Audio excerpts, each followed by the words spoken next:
Donald Trump has nominated E.J. Antoni as the new commissioner of the Bureau of Labor Statistics. He will replace Erica McIntyre, who Trump fired after his ego was unable to stomach a weaker than expected jobs report on August 1st. Antoni is currently the chief economist at the conservative Heritage Foundation. He's been a longtime critic of the Bureau of Labor Statistics. According to the Wall Street Journal, former White House chief strategist Steve Bannon advocated for Trump to have a MAGA ally, like Antoni, running this agency. Antoni himself was on Steve Bannon's show calling for McIntyre's firing. Take a listen to the victory lap he took moments after that firing took place. The president shortly thereafter terminated the head. Put it in perspective, where are we, sir? Well, Steve, I think we're certainly in a better place. And what today demonstrates is just how powerful this show and its audience is, quite frankly, and also the fact that the president is among the audience, clearly, because it was this show that brought the issue to his attention. The circuit is complete. You're so powerful. Everything's going to be fine. Let's bring into our coverage former Democratic Senator, MSNBC political analyst Claire McCaskill, and Puck News chief political columnist, MSNBC national affairs analyst John Heilman, who's here as well. Claire, John, we've talked a lot about the rising and falling of folks inside the MAGAverse. Largely with Elon Musk's rise came a bit of a dip for Steve Bannon.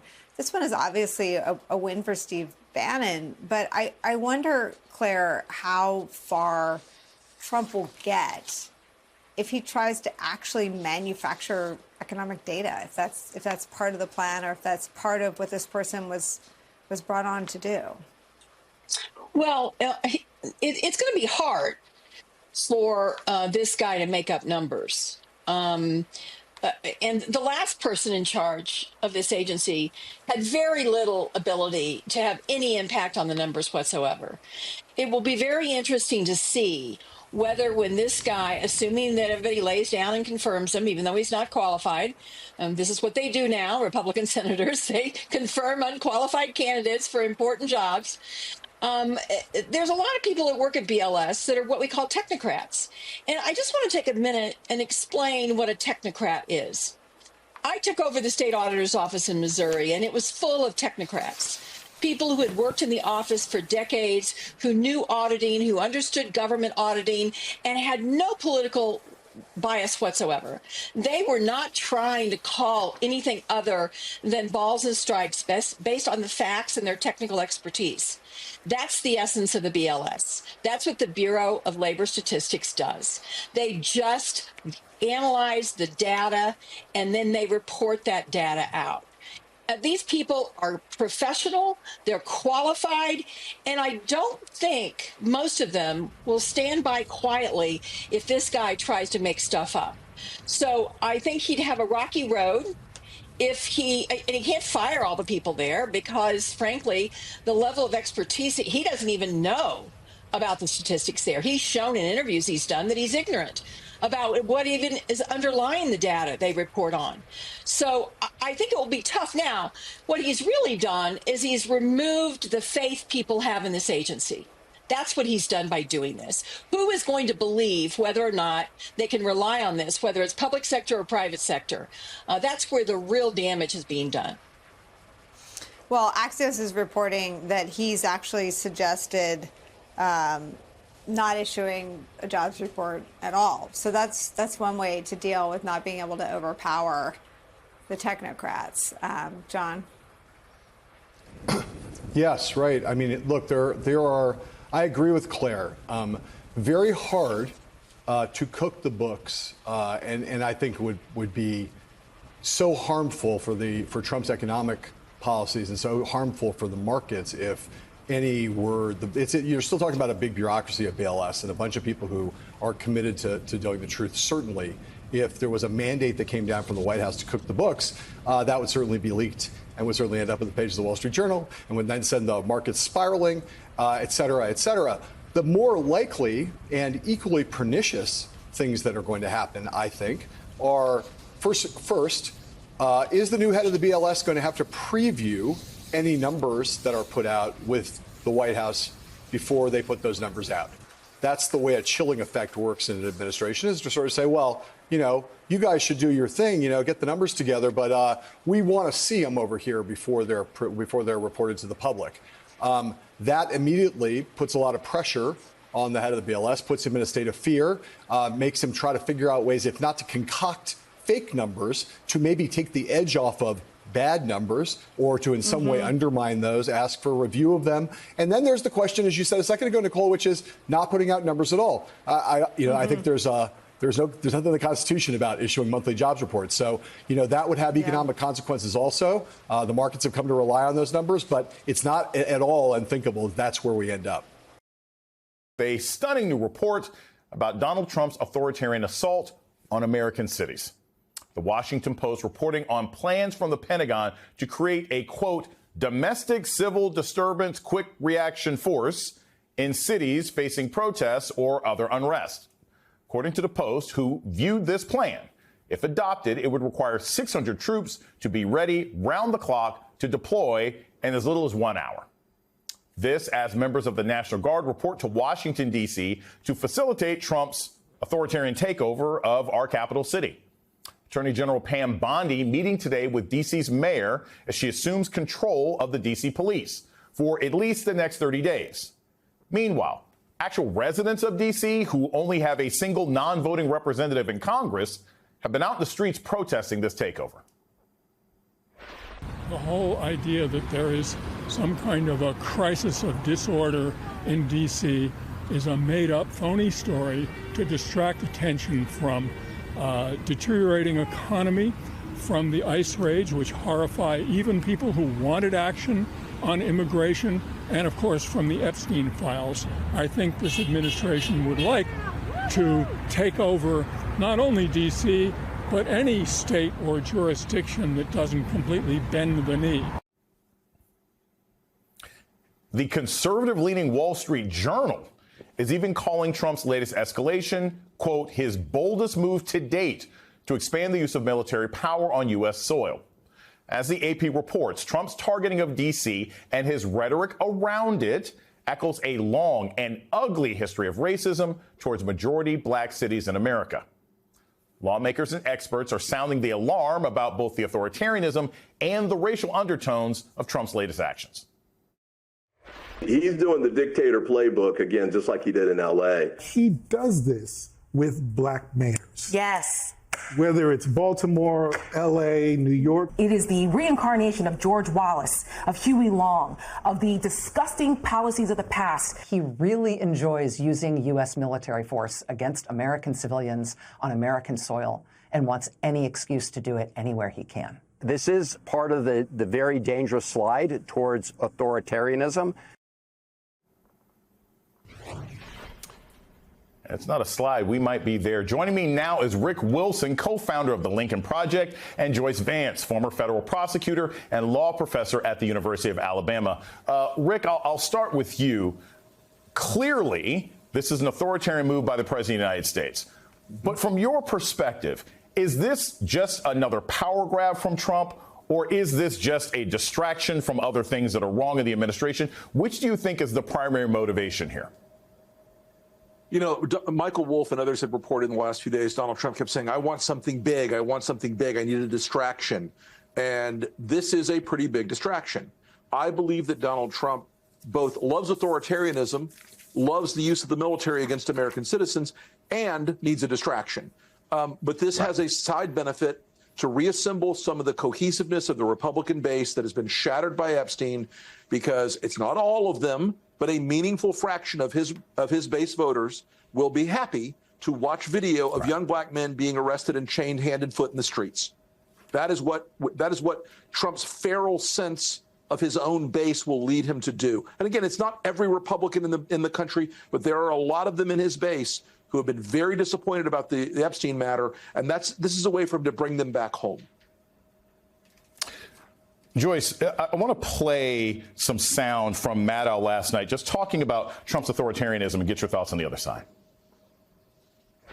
He wants U.S. military force deployed on U.S. soil facing inward as a show of force to the American people about what he and the government can do to you. And we clearly are now in the part of the attempted authoritarian takeover where our authoritarian leader just starts trying to turn our own military to face us, the people of this country.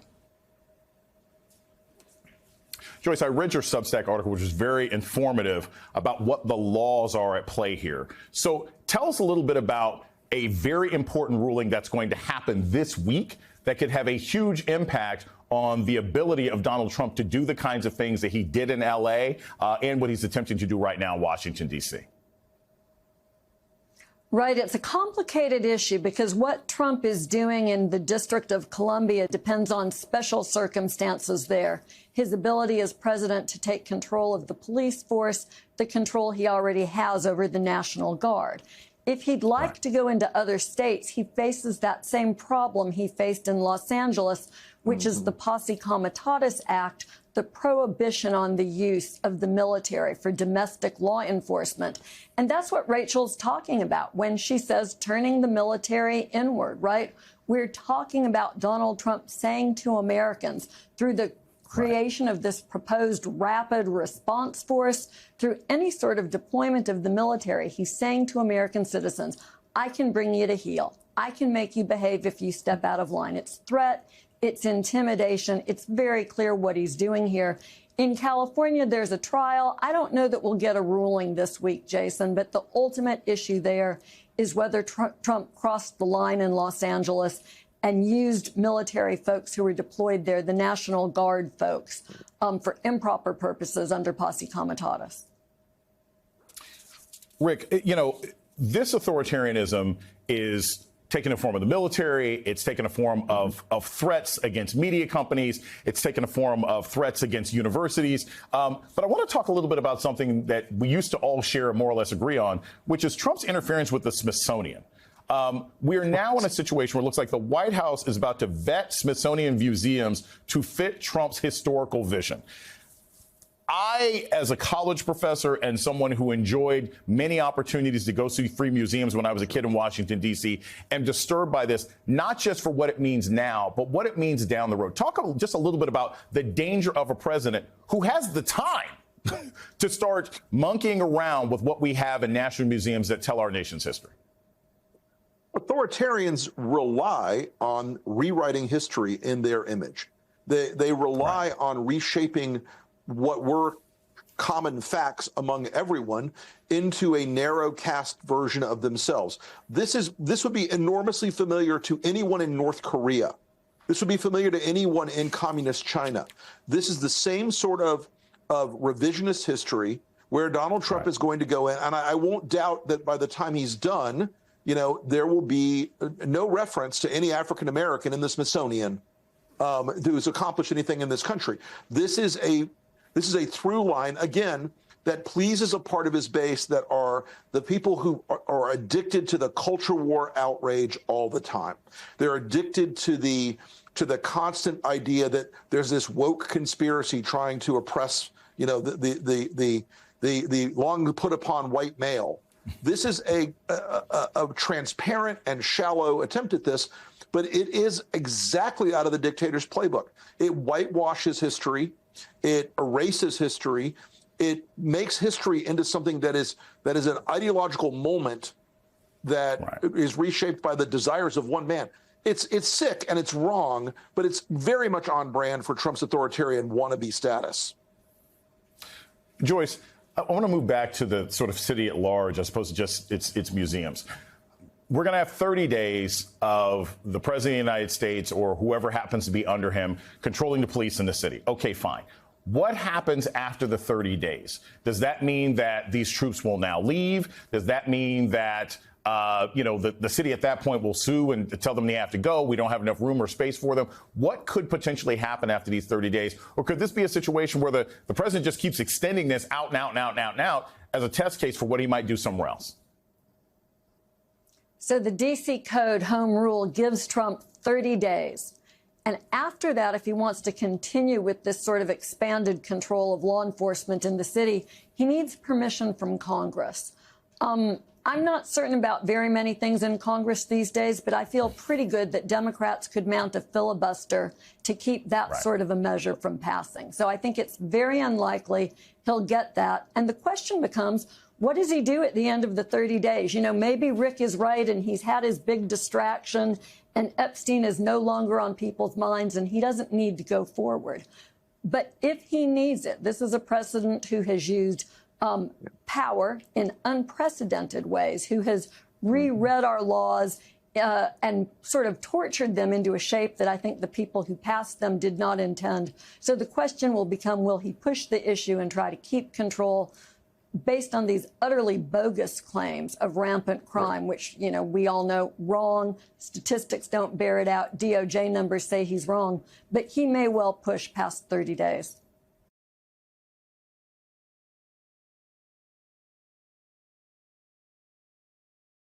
Today marks day 9 of Texas Democrats' exodus from the state to stop the Republican power grab that could give Trump 5 additional GOP seats in the House. For 9 days, Texas Republicans have tried and failed to reconvene the legislative chamber, consistently falling short of a quorum with the Democrats out of town. One of the leading voices against Texas Republicans' power grab is former Congressman Beto O'Rourke, who has been holding rallies, speaking out, and fundraising on behalf of Texas Dems. Last week, Texas Attorney General Ken Paxton got a court order to block O'Rourke from helping Democrats in his state. O'Rourke has shifted his focus to the blue states that are trying to redraw their own maps to counteract this Texas gerrymander. We want California and New Jersey and Illinois and Maryland and every other state where the Democrats hold the governor's mansion, the assembly, and the state senate to redraw their congressional districts now, not wait for Texas to move first, to maximize Democratic Party advantage. Listen, you may say to yourself, well, those aren't the rules. There are no refs in this game. F the rules. We are going to win whatever it takes. We're going to take this to them in every way that we can. Today, Texas Attorney General Ken Paxton said that phrase, there are no refs in that game, F the rules, is a violation of a court order and that Beto O'Rourke should be in jail. Paxton explained his bid to have O'Rourke arrested for contempt of court in a press release, writing, quote, given Robert Francis's vulgar disdain for the rule of law and immense personal wealth, imprisonment is absolutely necessary to persuade him to obey the lawful restraining order issued by the Tarrant County Court. Beto O'Rourke is a former Texas congressman and founder of the organization Powered by the People, and he joins me now. So Paxton was just on Fox this past hour to respond to you calling him out on X earlier, saying he is lying, trying to silence you. Here's what he had to say back. The judge gave him a direct order, which was you can no longer fundraise. And in his rally, he clearly violated that order. It's not even questionable. So, look, we're just following the law. He is not following the law, and that's where his problems lie, not with me. My job is to enforce the law, and that's exactly what I plan on doing. So the Attorney General of your state wants you behind bars right now. What's your response? Well, they're clearly trying to silence me to stop any one of us who wants to fight back against this power grab in Texas. And just to bring everyone up to speed, Donald Trump asked Greg Abbott, the governor of Texas, to find him 5 congressional seats. Donald Trump feels if he doesn't get these 5 seats, if he's unable to steal them from the state of Texas, he will not be able to hold on to his majority in the House of Representatives. If he loses that, there's going to be a check on his lawlessness, accountability for his crimes and corruption, and we'll have the prospect of free and fair elections going forward. That's what he fears the most. So these guys are in full panic mode. And it's not just me. They're trying to remove those 54 Democratic state legislators from office.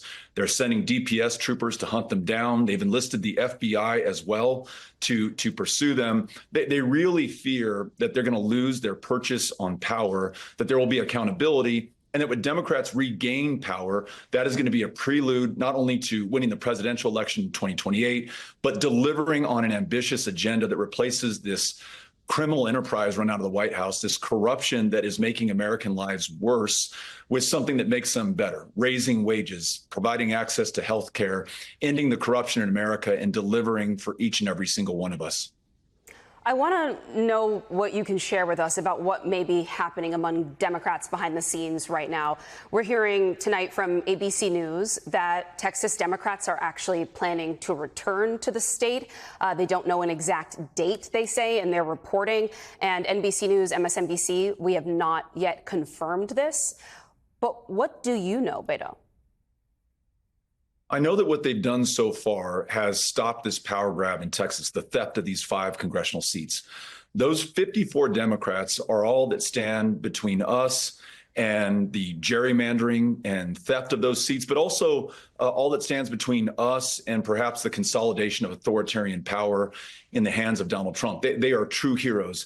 And the longer they are able to stay away, the further they can deny the Republican counterparts the numbers necessary to certify these redrawn, gerrymandered maps, the better for all of us, not just here in Texas, but across this country. This is a fight for free and fair elections. This is a fight for representation, and this is a fight for accountability on the Trump administration and the ability for Democrats to fully hold power in the House of Representatives. So they're doing heroic work right now, but I hope that they will continue to do that work. The longer they stay out, the better. But there are other tracks we can run in parallel.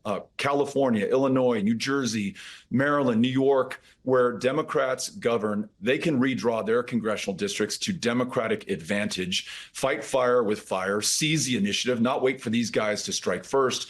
We need to be doing that, as well as organizing everywhere. I mean, here in Texas, but we were in Nebraska and Oklahoma and Missouri, many other states recently, helping to bring people together into the work of winning elections in 2026 by organizing right now in 2025. And this Saturday at 11 a.m., they will not silence us. I will be speaking at the Texas Capitol on the steps there in Austin.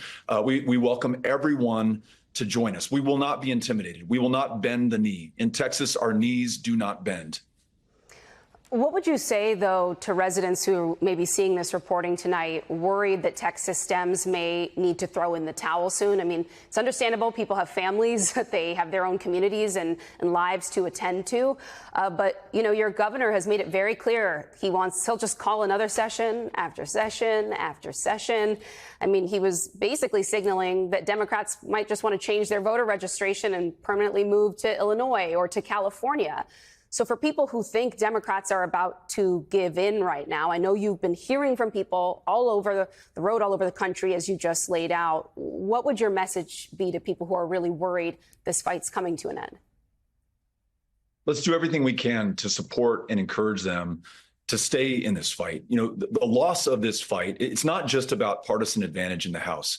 It means that you will likely see more masked, plainclothes federal agents without warrants or badges sweeping our fellow Americans off the street. It means that Trump's political opponents and Abbott's and Paxton's political opponents will be targeted for vengeance and retribution and even for political violence. And I think it's pretty clear that a Republican-controlled Congress, if we fail to win it in 2026, will roll out the royal red carpet for a third Trump term. He's promised us that's what he's going to pursue. He told America in 2024 this will be the last election that you have to vote in. He also said he would be a dictator on day one. And we saw what he did when he was lawfully, legitimately voted out of power in his first administration. He incited violence and insurrection that caused many people to go into the Capitol, to beat Capitol police officers and cause the deaths of several of those officers. That's our future unless we hold strong right now. So my message to my fellow Democrats is please hold strong. Do what you can. This country is depending on you, is grateful for you, and will support you for as long as you can stay out there.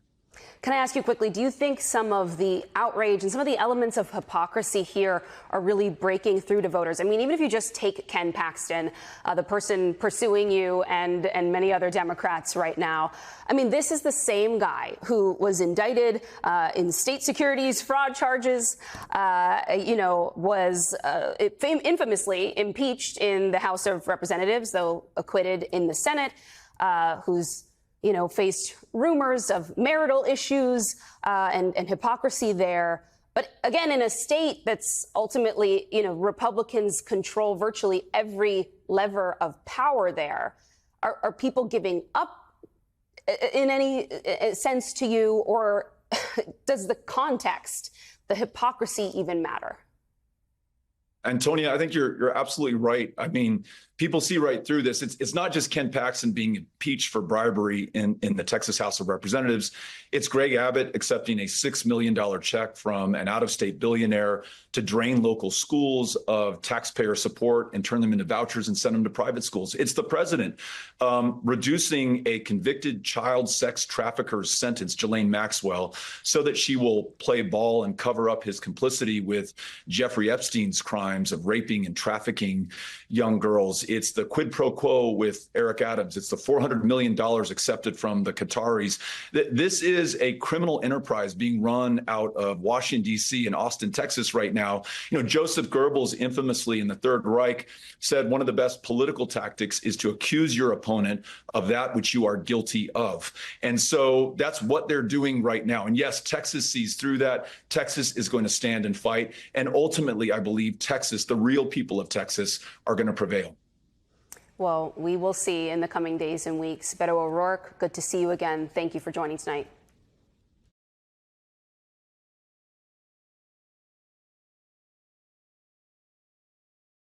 Miller Jayapal, a Democrat of Washington State. So, Congressman, we've got inflation still an issue. You got tariffs wrecking the U.S. economy. And now on top of that, you have a loyalist running the Bureau of Labor Statistics. I thought Donald Trump was voted into office to handle the economy, almost a single issue he was supposed to be focused on. What happened? Well, I think that he lied. He lied to people and said that he was going to bring down costs on day one. And the reality is that that is not at all what he's done. His tariffs, his unhinged tariff policy has raised prices for everyday Americans on everything that they need to survive. Small businesses, I just had a small business roundtable, and I'm hearing about all of the ways in which these small businesses already operate on narrow margins. And now with the unpredictability, the uncertainty, and the crazy tariff policy, they are really struggling. Many are closing. And I think across the board now, Trump's answer to this is lie some more. Install somebody at the Bureau of Labor Statistics who is going to give him a jobs report that he likes, not a jobs report that is true. And in fact, I even saw some Wall Street folks and, you know, people who rely on these numbers across the ideological spectrum saying, what do we do in this unprecedented situation where Trump has created so much sort of despair about these government agencies providing factual information that he's now going to install his own and rig the statistics. He tried to rig the election. Now he wants to rig the statistics. And I think that this is a real problem. At the end of the day, though, Alicia, Simone, I think people are still going to see their prices going up. I mean, you can rig the statistics, but you can't rig the cash at home. It only goes so far. And so, you know, but it's a very serious and dangerous situation for the United States. Dangerous and serious is absolutely right. You know, in other countries like Argentina, the Soviet Union, Venezuela, when they have manipulated, downplayed, or just not reported this kind of data before, it leads to destabilization of the economy. It leads to investors leaving. I mean, this is why some people, the economic situation is why people are fleeing Venezuela. People will hear this conversation, Congresswoman, and say, okay, but why do we care about the BLS data? These are the government agencies that use the consumer price index data from the Bureau of Labor Statistics. The Federal Reserve, they use it to guide monetary policy and rate setting. The IRS uses it to adjust federal tax brackets. The Social Security Administration and the USDA, they use it to determine eligibility for Social Security and SNAP. This goes directly to the heart of so many things people care about.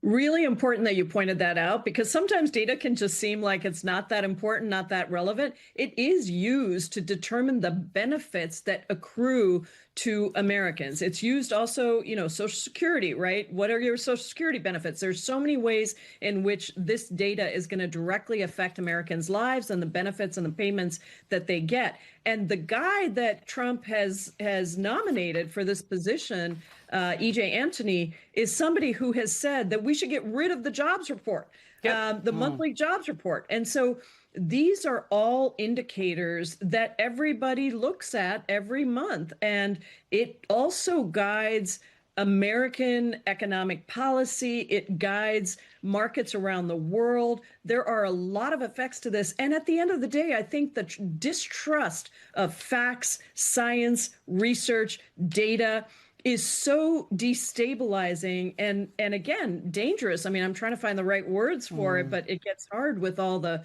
overflow of awful things that are happening. It really does matter.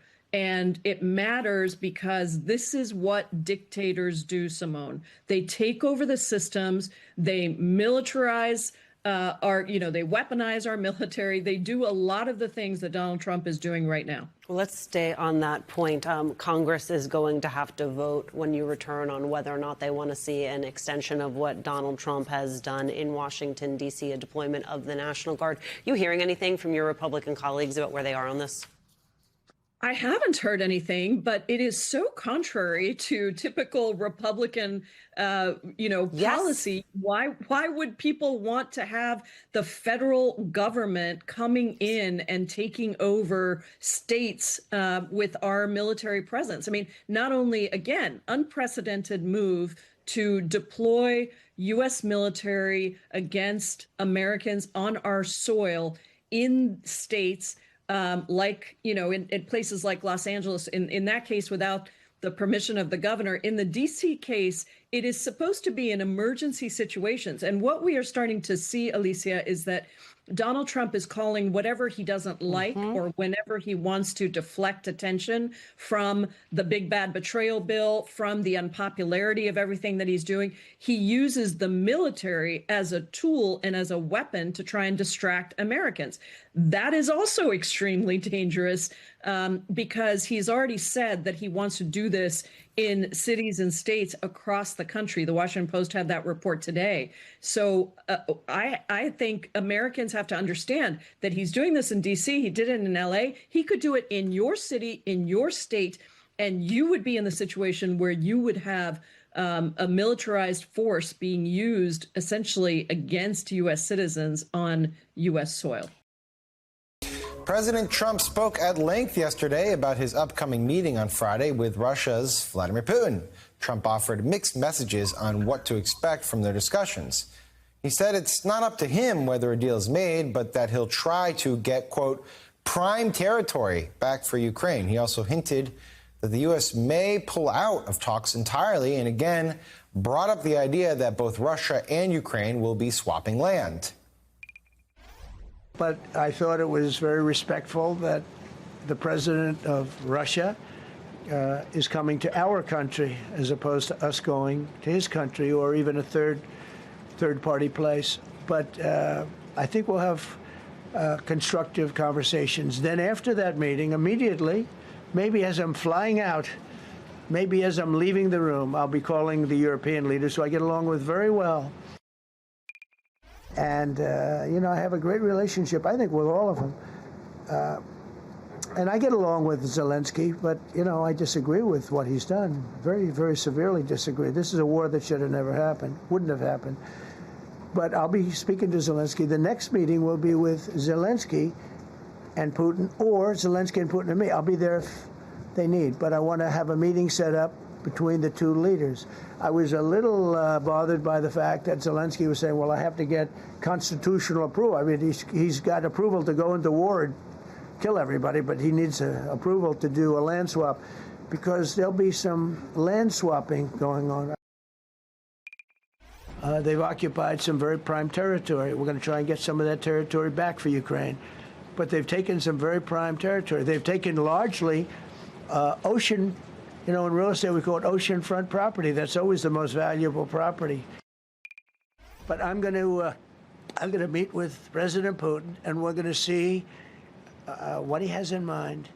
And if it's a fair deal, I'll reveal it to the European Union leaders and to the NATO leaders, and also to President Zelensky. I think out of respect, I'll call him first, and then I'll call them after. And I may say, lots of luck, keep fighting. Or I may say we can make a deal. President Trump is expected to join a virtual call with European leaders tomorrow, where they are planning to urge him to involve Ukrainian President Zelensky in Friday's talks. Joining us now is national security reporter for the Wall Street Journal, Alex Ward. Alex, that's your reporting we just referenced. What can we expect from the talks with European leaders here? Well, they're going to try to get Trump on side, basically, right? So what Trump's been talking about for a while has been, hey, we're going to get this ceasefire, and then there's going to be these land swaps, and whether it's along the line of contact or whatnot. For the Europeans and the Ukrainians, their main thing is ceasefire first, hope it holds, and then we can have these broader discussions, not only about land swaps, but also whether Ukraine can join NATO or the European Union or what other kinds of security guarantees it could get so it doesn't face Russian aggression at any point again in the future. So that's where they are. There's already a bit of a difference between how Trump's thinking about this and how the Europeans are thinking about this. And so this Wednesday meeting, let's call it a diplomatic strategy huddle ahead of the Putin summit. Has there any sense or reporting that Trump has gotten any concessions whatsoever for meeting Putin in the first place, which is usually how this stuff works, right? You have some sort of diplomatic agreement, groundwork in place, and then you hold the meeting. Has anything surfaced to suggest that that's happened? Very minor. So Putin's initial stance was he needs to get all 5 territories of Ukraine basically handed over to him immediately. After his meeting with Witkoff, the special envoy, Steve Witkoff, last week, Putin said, OK, I'll take 3 territories immediately and 2 we can discuss in the future. And the Trump administration took that as a sign of an accommodation. They went, OK, that shows at least some progress. There's something we can work with here. And that's what sparked this movement to the quick meeting that Putin offered Trump. Okay. Stay with us. We're going to turn to the Middle East and Israel's offensive in Gaza. 2 Israeli officials who attended last Thursday's cabinet meeting where an expansion of Israel's operations in Gaza was approved tell Reuters that the complete evacuation of civilians from the affected areas may only be complete by the start of October. That may leave a small window of time between now and then for a ceasefire deal to be reached. Meanwhile, Israeli airstrikes in the Gaza Strip continued yesterday, one day after a strike killed 5 journalists of the Al Jazeera network. All right, Alex, I read the Reuters stuff and immediately thought the most optimistic view of all of this, and again, there's very little optimism in any of this, but the most optimistic view in all of this is that what Israel's trying to do is create the conditions for a ceasefire, that this is, in effect, a bluff, saying, hey, we can occupy all of Gaza City, come to the table or release the hostages, et cetera, et cetera. Is there any credence to that in the reporting out there? Any sense that that might actually be what's happening here? Well, Netanyahu's whole strategy has been pressure Hamas to make a deal. That's been going on for years now, and we've seen Hamas not make a deal. They've given up a lot of their hostages, but there's still about 50 remaining, 20 of which believed to be alive. So the fact that they're going after Gaza City, is that really going to be the thing that convinces Hamas to give up the hostages and agree to a peace deal? Unlikely. On top of that, also, Netanyahu still has his government coalition that wants him to keep fighting. And so for him to stay in charge, he has to kind of continue this fight. So it could be seen as a way for Netanyahu to show or to claim, hey, I'm pressuring Hamas and keeping my government coalition together. But he's also facing Trump in all of this, who does say he wants the war to end and a peace deal to be done. At the same time, he's not pressuring Netanyahu to stop. I want to talk about the killing of those 5 Al Jazeera journalists. This has been a horrific fight with respect to not just humanitarian deaths, obviously, and starvation, but for reporters, too. I believe roughly 200 reporters have been killed during the coverage of this war. The international outcry over this, again, is there, but it doesn't seem to be impacting Israel. Can you talk a little bit about how Netanyahu is risking becoming or turning Israel into a pariah on the international stage and what the killing of these journalists does in terms of that process? I think Israel's already at risk of that, if not somewhat already there. I mean, the fact that you have some countries, allies of Israel, saying, hey, they would recognize a Palestinian state by September. You have, with the UN National General Assembly around the corner in that month, you have a bunch of countries basically saying, hey, Israel, you have, squandered on, the goodwill that was there after October 7th. As awful as October 7th was, the world was behind Israel and tried to help it out. And this was an argument that the Biden administration made and the start of the Trump administration made, which was, work with the world to end this war. And in terms of the journalist situation, I mean, yeah, that's been one of the stains on Israel throughout this whole process. On top of that, they haven't really allowed independent international journalists to come out, international journalists to go into Gaza and report independently. So, and when you talk to Israeli officials about this, they say, you know, we wish we could do that, but if we allowed all these journalists in and something were to happen, then you would blame us. And so they think, us being the Israelis. And so they think that it's better for them to keep international reporters out and things, and as the war continues and journalists are in dangerous places, we see. Well, in this case, the Israeli government says, well, one of these journalists was affiliated with Hamas, a charge that Al Jazeera strenuously has denied.